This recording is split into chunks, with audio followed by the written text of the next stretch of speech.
বলতে পারবেন রাতে না খেয়ে ঘুমালে শরীরে কোন রোগটি বাসা বাঁধে? উত্তর, বিশেষজ্ঞদের মতে রাতে না খেয়ে ঘুমালে শরীরে ডায়াবেটিস রোগটি হয়। বলতে পারবেন নিয়মিত কোন মাছ খেলে মানুষের হাড় খুব মজবুত ও শক্ত হয়? উত্তর, নিয়মিত ছোট মাছ খেলে মানুষের হাড় খুব মজবুত হবে, কারণ এতে প্রচুর পরিমাণে ক্যালসিয়াম ও ফসফরাস থাকে। বলুন দেখি, মধুর সঙ্গে কি ব্যবহার করলে চেহারা দ্রুত ফর্সা হয়? উত্তর, বিশেষজ্ঞদের মতে মধুর সঙ্গে লেবুর রস ব্যবহার করলে চেহারা দ্রুত ফর্সা হয়। অতিরিক্ত কোন খাবার খেলে আমাদের মাথার চুল পড়ে যায়?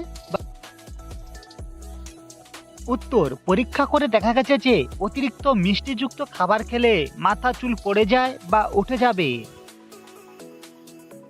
অতিরিক্ত চিন্তা করলে আমাদের শরীরে কোন মারাত্মক রোগটি হয়ে থাকে? উত্তর, অতিরিক্ত চিন্তা করলে আমাদের শরীরে ডায়াবেটিস রোগটি দেখা দেয়। আপনারা বলতে পারবেন ভাত খাবার পর কোন খাবার খেলে শরীরে মারাত্মক ক্ষতি ঘটে?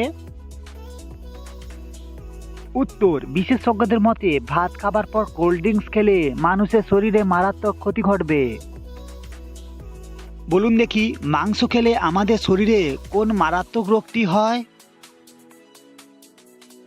উত্তর, বিশেষজ্ঞদের মতে ব্রয়লার মুরগির মাংস খেলে শরীরে মারাত্মক ক্যান্সার রোগটি হয়, কারণ এটিকে খুব দ্রুত বড় ও ওজন বৃদ্ধি করার জন্য কৃত্রিমভাবে রাসায়নিক পদার্থ প্রয়োগ করা হয়।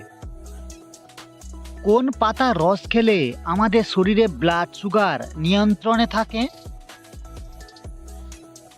উত্তর, বিশেষজ্ঞদের মতে নিম পাতার রস খেলে শরীরে ব্লাড সুগার নিয়ন্ত্রণে থাকবে। বলুন দেখি, কোন গাছ ব্যবহার করে বিভিন্ন রোগের ঔষধ তৈরি করা হয়? উত্তর, নয়নতারা নামক গাছটি ব্যবহার করে বিভিন্ন রোগের ঔষধ তৈরি করা হয়।